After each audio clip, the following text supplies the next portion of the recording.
सुबह का समय बिल्कुल हल्का और शांत था। कबीर रात भर रिया के चिढ़ाने वाले मैसेजेस के बारे में सोच रहा था, इसलिए उसको नींद भी ठीक से नहीं आई। शायद इसी वजह से आज पहली बार वो नींद से पहले उठ गया।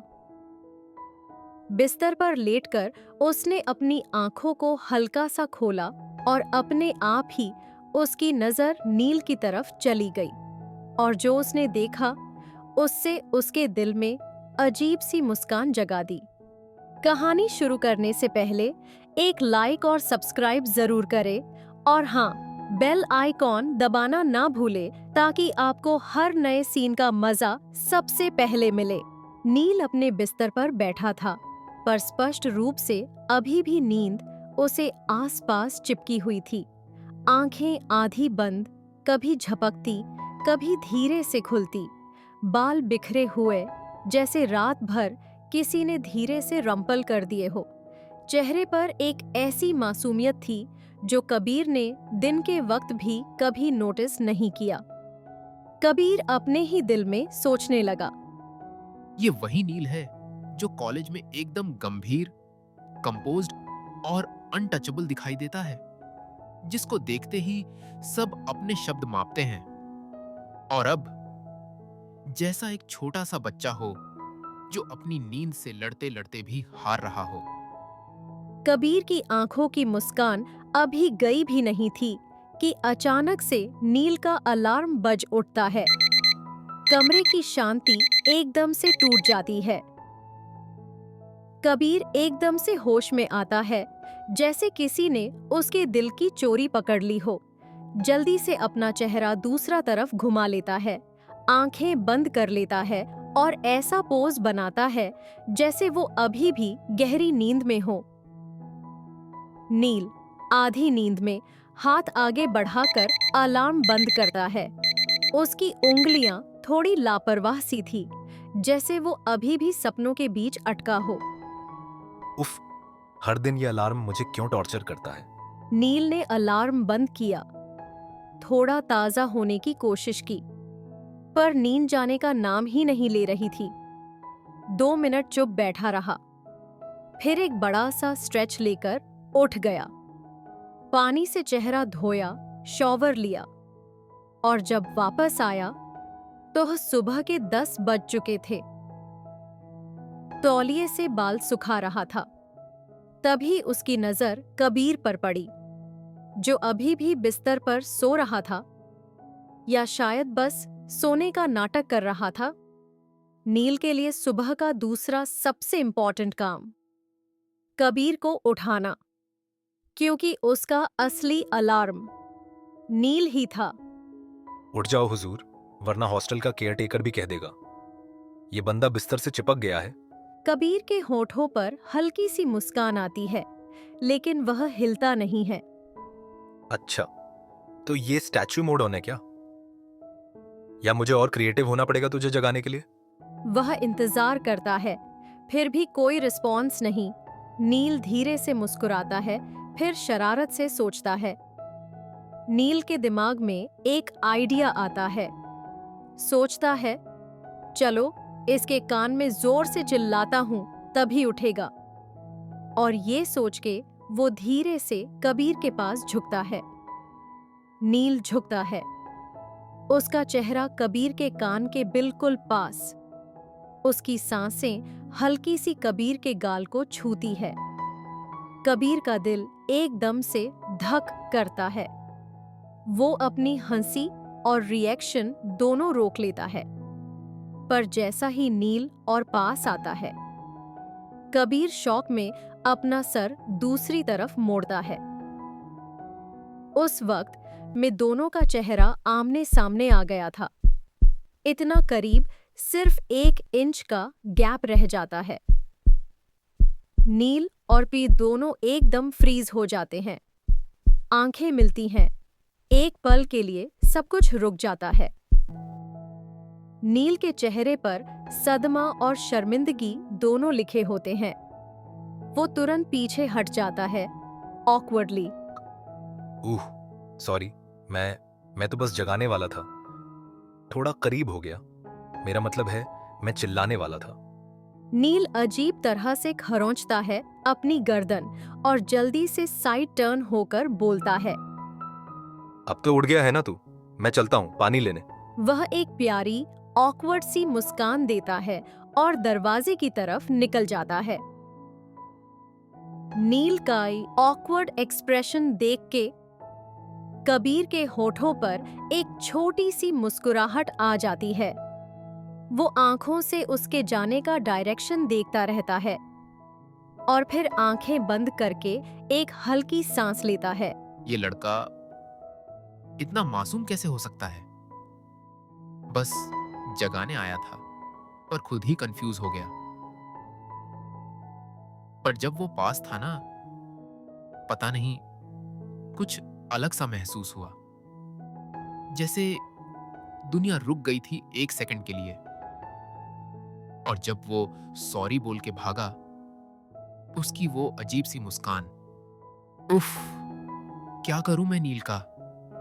कबीर लाइटली टीजिंग वे में खुद से ही बात करता है। जगाने आया था या मुझे बेहरा बनाने की प्लानिंग कर रहा था? थोड़ी देर बाद कमरे का माहौल हल्का सा लाइट हो गया।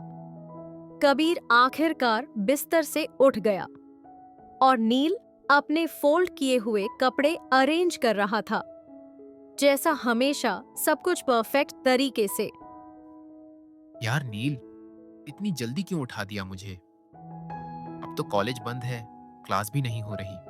क्लास नहीं हो रही पर एग्जाम तो है ना, इसीलिए उठाया ताकि तू थोड़े समय से उठ के पढ़ ले।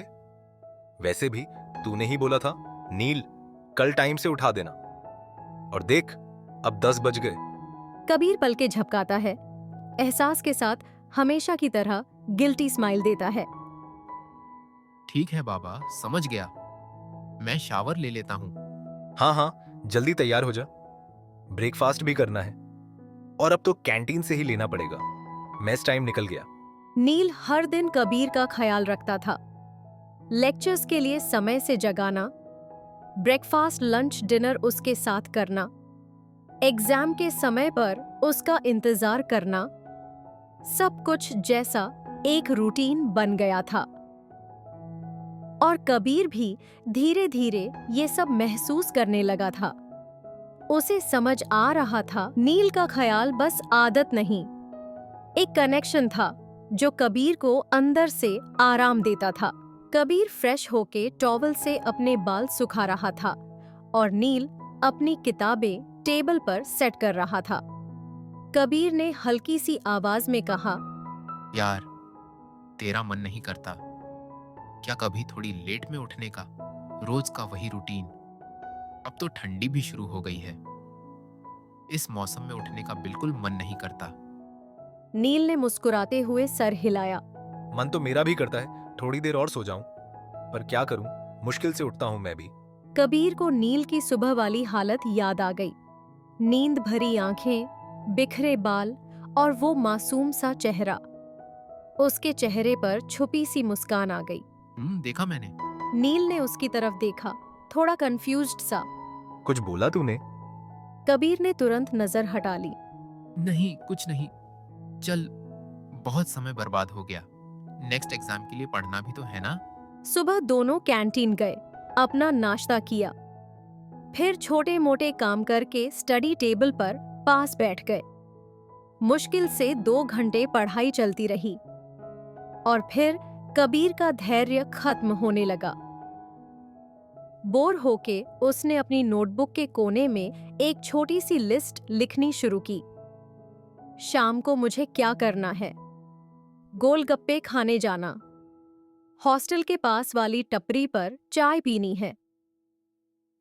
उसके लिखते लिखते लिस्ट बड़ी होती जा रही थी। जैसे पढ़ाई के बीच उसका दिमाग सिर्फ थोड़ी सी मस्ती ढूंढ रहा हो। यार, मुझसे ज्यादा देर तक कंसंट्रेशन नहीं होता। सोच रहा था शाम को ना गोलगप्पे खाने चलते हैं, काफी दिन हो गए, और उसके बाद हॉस्टल के पास वाली चाय की टपरी पर भी जाएंगे। क्या बोलता है? नील कॉपी के कोने में उसका लिखा हुआ देखता है और फिर उससे हंसी आ जाती है। वाह, क्या डेडिकेशन है तेरी। नोट्स कम, स्नैक्स ज्यादा लिखे हुए हैं। लगता है एग्जाम के बजाय तू गोलगप्पा स्टडीज का टॉपर बनने वाला है। अरे यार, मैं ज्यादा देर तक सीरियस नहीं रह सकता। और तू भी ना, इतना सीरियस मत रहा कर। कभी कभी लगता है तू प्रोफेसर से भी ज्यादा प्रोफेसर है। थैंक्स। तारीफ समझू या इंसल्ट? दोनों थोड़ा थोड़ा। चल थोड़ी देर ब्रेक लेते हैं। 2 कप चाय बना ले हम दोनों के लिए। मैं क्यों बनाऊं? तू बना। मैंने चाय बनाई ना, तो तुझे चाय से ही नफरत हो जाएगी। तू ही बनाता है सबसे अच्छी चाय समझाकर। तेरी ना डिमांड बढ़ती जा रही है रोज के साथ। नील 2 गरम चाय के कप लेके आता है। दोनों टेबल के पास बैठकर कैजुअली चाय की चुस्की लेते हैं। बातों का सिलसिला चालू हो जाता है। ग्रेजुएशन के बाद की प्लानिंग्स, डेली रूटीन, थोड़ी सी नोक-झोंक, थोड़ी दोस्ताना छेड़खानी, सब कुछ एकदम नॉर्मल और फेमिलियर लगता है। बीच-बीच में दोनों की हंसी गूंजती है, जैसे हर सुबह का ये उनका छोटा सा रिचुअल बन गया हो। और इसी हल्की सी बातचीत के बीच कबीर के दिमाग में एक सवाल कुछ दिनों से घूम रहा था। आज उसने सोचा, पूछ ही लेता हूँ। वैसे नील, तेरी कोई गर्लफ्रेंड है क्या? मैंने नोटिस किया है क्लास में लड़कियां तुझे अप्रोच करती हैं, पर तू या तो इग्नोर करता है या फिर टॉपिक ही चेंज कर देता है। क्या सीन है? या कोई सीक्रेट प्राइवेट लाइफ चल रही है? नील बुक बंद करता है, शांत एक्सप्रेशन के साथ जवाब देता है। नहीं यार, कोई नहीं है। मैं अभी उस फेज में हूं ही नहीं। बस पढ़ाई और करियर पर फोकस करना है। और बात रही इग्नोर करने की, वो कभी कभी करता हूं, क्योंकि मुझे ये डेटिंग ट्रेंड पसंद नहीं। आज किसी को डेट करो, अगले हफ्ते दूसरे को। ये सब मुझे फेंक लगता है। नील पेज पलटकर नॉर्मल चेहरा बना रहा है, हल्की छेड़छाड़ के साथ बोलता है, जैसे कबीर की आदतों का भी मजाक बना रहा हो। वैसे भी मैं तुझे झेल तो रहा हूं, तू गर्लफ्रेंड से कम थोड़ी है। तेरे नखरे, डिमांड्स, मूड स्विंग्स सब टॉप लेवल हैं। अभी थोड़ी देर बाद मेरे मना करने पर भी तू मुझे खींच कर ले जाएगा गोलगप्पे खाने। कबीर फेक ऑफेंड टोन में रिएक्ट करता है। ओए, मैं ऐसा बिल्कुल नहीं हूं। थोड़ा क्यूट हूं बस, डिमांडिंग नहीं। नील धीरे से हंसता है, कबीर भी मुस्कुरा देता है। दोनों के बीच एक रोशनी, आरामदायक खामोशी छा जाती है। कमरे में अब सिर्फ उनकी हल्की हंसी और चाय की खुशबू थी। उनके बीच न कोई कन्फेशन हुआ, न कोई बड़ा पल, बस छोटी छोटी बातें जो हर दिन उन्हें थोड़ा और करीब ला रही थी। कबीर के दिल में कहीं अंदर एक विचार बार बार गूंज रहा था, शायद नील के बिना ये रूटीन अधूरा लगता है।